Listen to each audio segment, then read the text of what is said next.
Di dalam kitab Hadits Ibnu Katsir menyebutkan bahwa ada kurang lebih 124.000 nabi dan 313 rasul yang diutus Allah Subhanahu wa taala dan hampir sebagian besar nabi diutus kepada kaum Bani Israel. Di kisah kali ini, kita akan menceritakan seorang nabi dari kaum Bani Israel yang pada akhirnya ia dianggap sebagai anak Tuhan. Bagaimanakah ceritanya dan bagaimanakah kisah hidup dari nabi Allah satu ini? Mohon untuk teman-temanku seiman tonton video ini sampai habis agar tidak terjadi kesalahpahaman. Untuk itu di video kali ini kita akan mengisahkan tentang kisah Nabi Allah Uzair alaihi salam. Assalamualaikum warahmatullahi wabarakatuh, sobat beriman yang dimuliakan Allah. Semoga kita selalu dalam keadaan sehat walafiat. Bantu support channel ini supaya terus berkembang dengan cara like, komen, subscribe. Semoga sahabat sekalian dimudahkan rezekinya. Amin ya robbal alamin. Kisah kali ini ternukil di dalam Al-Quran Surat Al-Baqarah ayat ke-259. Namun di sana tidak disebutkan siapa nama nabinya. Al-Quran hanya menceritakan kisahnya saja. Namun para ahli sejarah berusaha mencari tahu siapa nama nabi ini. Setelah dilakukan penelitian oleh para ahli sejarah, namanya adalah Nabiullah Uzair alaihi salam. Nabi yang diutus kepada kaum Bani Israel. Ada khilaf dari para ulama yang mengatakan bahwa Uzair bukanlah nabi, melainkan orang soleh dari kalangan Bani Israel. Namun ada juga ulama yang berpendapat lain, bahwasanya Uzair adalah seorang nabi yang diutus kepada kaum Bani Israel. Dan Nabi Allah Uzair hidup di zaman antara Nabi Sulaiman dan Nabi Isa alaihissalam. Di video ini kita akan mengisahkan bagaimana Allah Subhanahu wa taala membuat Uzair tidur selama 1 abad. Kisahnya begini, teman-teman. Kisah ini berlatar belakang di kota Palestina. Pada masa itu, kota Palestina ini tengah mengalami serangan besar-besaran oleh seorang raja zalim bernama Nebukadnezar. Jika di Islam, namanya adalah Bukhtanasyar. Bukhtanasyar adalah seorang raja dari Kekaisaran Babilonia. Peristiwa penyerangan ini terjadi kira-kira tahun 589 sebelum Masehi. Ketika itu, kota Palestina hancur lebur akibat penyerangan Raja Bukhtanasyar ini dengan membawa ratusan ribu pasukannya. Bahkan ketika itu kota ini nyaris rata dengan tanah dan Haikal Sulaiman pun ikut hancur ketika itu. Dan parahnya lagi, kitab suci Taurat hilang akibat peristiwa penghancuran besar-besaran ini terjadi. Teman-temanku seiman. Beberapa saat setelahnya kaum Bani Israel dilanda kepanikan karena tak ada seorang pun yang benar-benar menghafal isi dari Taurat. Ketika itu ada seorang nabi bernama Uzair. Nah, Nabi Uzair ini menyimpan satu-satunya Taurat terakhir. Ia menyimpan Taurat itu dipendam di suatu tempat yang hanya ia saja yang tahu di mana lokasinya. Pada suatu hari, Nabiullah Uzair dikisahkan hendak pergi keluar rumah bersama khimarnya. Khimar ini kalau di bahasa kita adalah keledai. Sebelum ia keluar rumah, ia dibawakan bekal makanan berupa buah tin, buah anggur, dan beberapa bejana air. Maka berangkatlah Uzair dengan menaiki keledainya. Di sepanjang jalan, ia melihat pemandangan kota Palestina yang hancur lebur. Dan tibalah Nabiullah Uzair di suatu tempat, ia merasa lelah dan hendak beristirahat sejenak. Kemudian beliau menambatkan tali kekangan keledainya tak jauh dari situ. Lalu Nabi Uzair memakan sebagian buah tin dan memeras anggur untuk diminum airnya. Sambil melihat kehancuran kota Palestina, Nabiullah Uzair berkata, "Bagaimana Allah Subhanahu wa taala menghidupkan kembali negeri ini setelah hancur lebur seperti ini?" Tentunya kata-kata ini bukanlah merujuk pada ketidakyakinan Uzair akan kuasa Allah Subhanahu wa taala, namun maknanya adalah kira-kira butuh waktu berapa lama kota yang sudah hancur lebur ini bisa kembali indah dan ramai seperti dulu lagi. Setelah sebagian beliau memakan bekal makanannya, ia berencana untuk istirahat atau tidur sebentar. Ketika itu waktu menunjukkan siang hari atau zuhur. Uzair mulai membaringkan badannya dan perlahan ia pun tertidur. Sobat beriman yang dimuliakan Allah, Allah Subhanahu wa taala buat Nabi Uzair tidur selama 100 tahun lamanya. Ada para ulama berpendapat mengatakan bahwasanya di peristiwa ini Nabi Allah Uzair diangkat ruhnya dan dikembalikan lagi ke jasadnya setelah 100 tahun. Berbeda dengan kisahnya Ashabul Kahfi yang Allah Subhanahu wa taala buat mereka tidur selama 39 tahun. Ashabul Kahfi Allah buat tidur.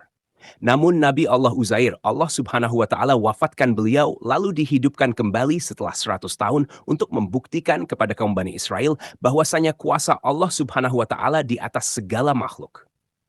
Allah Subhanahu wa taala bisa mematikan yang hidup dan bisa menghidupkan yang mati. Semua mudah buat Allah Subhanahu wa taala. Kita kembali lagi ke cerita. Ketika 100 tahun berlalu, Allah Subhanahu wa taala hidupkan lagi Nabi Allah Uzair di waktu petang. Seolah-olah ia hanya baru saja terbangun dari tidurnya. Lantas ketika itu Nabi Uzair pun membuka matanya. Uzair melihat anggur dan buah tin di sebelahnya masih ada dan terlihat utuh. Di peristiwa ini Allah Subhanahu wa taala berkata pada Uzair, "Berapa lama engkau tertidur?" Nabi Uzair menjawab, "Mungkin setengah hari atau satu hari saja." Karena memang beliau mulai tidur di waktu zuhur dan terbangun di waktu petang menjelang sore. Rasanya mungkin hanya seperti itu.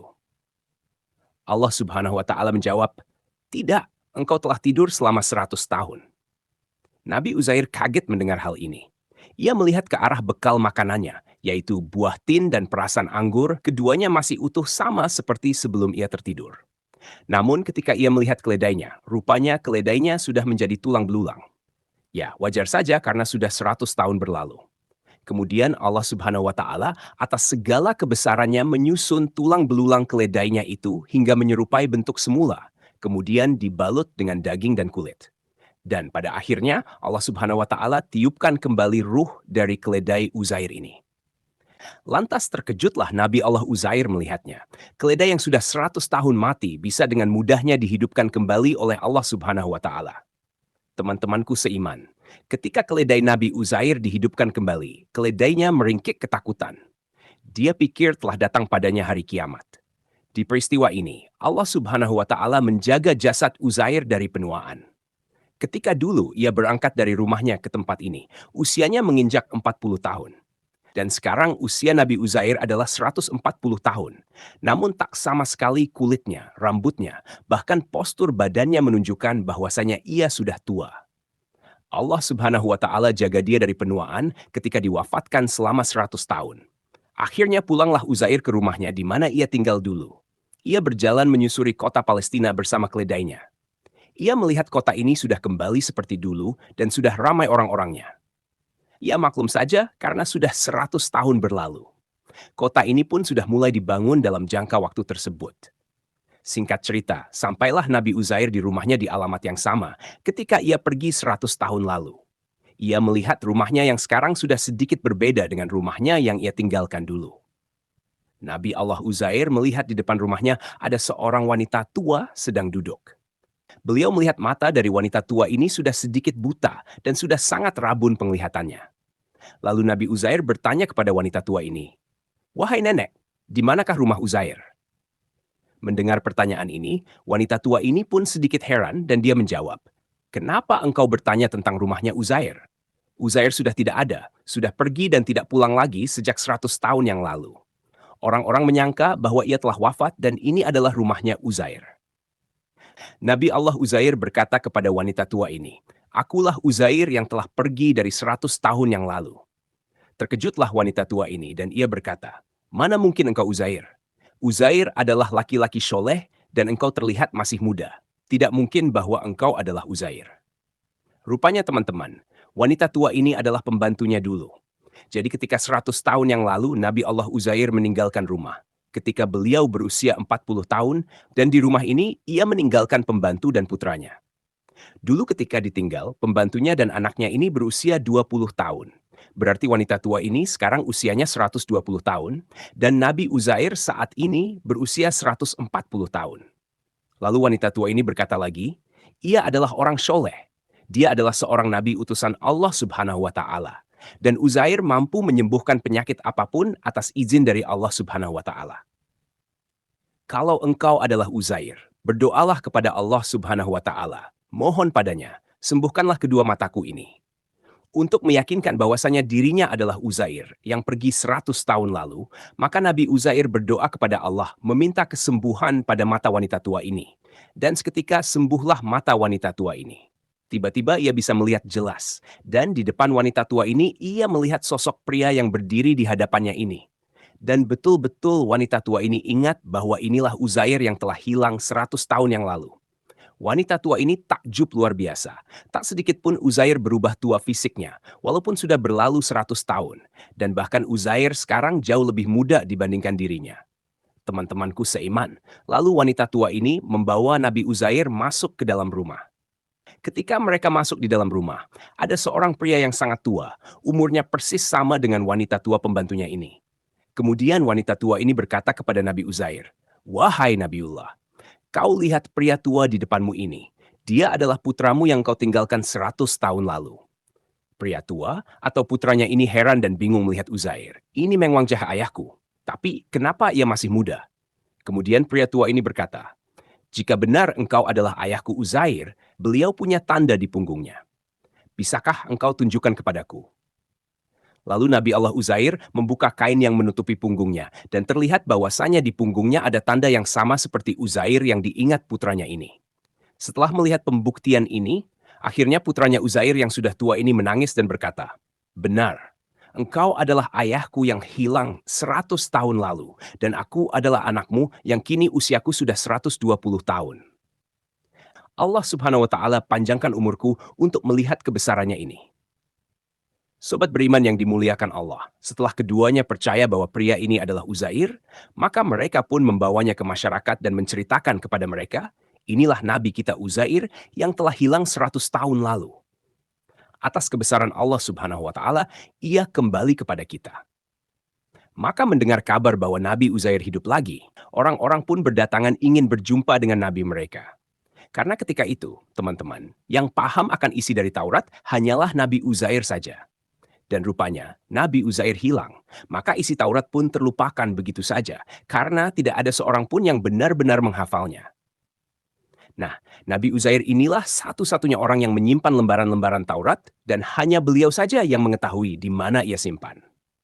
Lantas ketika itu, orang-orang Bani Israel menanyakan tentang lembaran Taurat tersebut, dan Nabi Uzair mengajak mereka bersama-sama ke suatu tempat di mana ia simpan lembaran Taurat tersebut.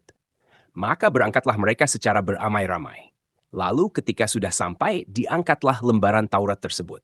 Namun karena sudah berusia 100 tahun, lembaran ini rupanya sudah rusak dan tulisan-tulisannya sudah tidak terbaca lagi. Nabi Allah Uzair pun bingung karena bagaimana ia akan menyampaikan isi Taurat kepada Bani Israel, sementara lembaran Tauratnya saja sudah tidak terbaca.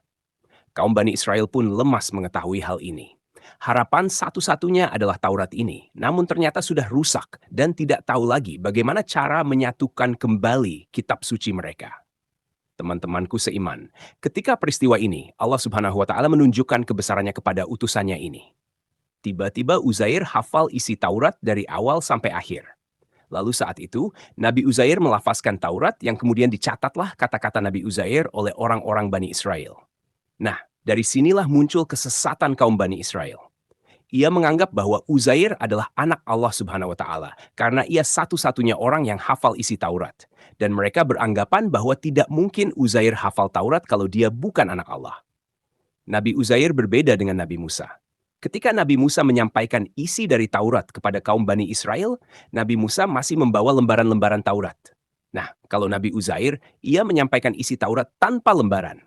Dan dari sinilah timbul penyimpangan bahwasanya Uzair adalah anak Allah. Padahal Allah Subhanahu wa Ta'ala lah yang meletakkan hafalan Taurat di hati Uzair. Sehingga Nabi Allah Uzair hafal isi Taurat dari awal sampai akhir. Wallahu alam bisyawab. Jadi itulah kisah tentang Nabi Allah Uzair alaihissalam. Semoga kisah ini bermanfaat. Lebih dan kurangnya mohon dimaafkan.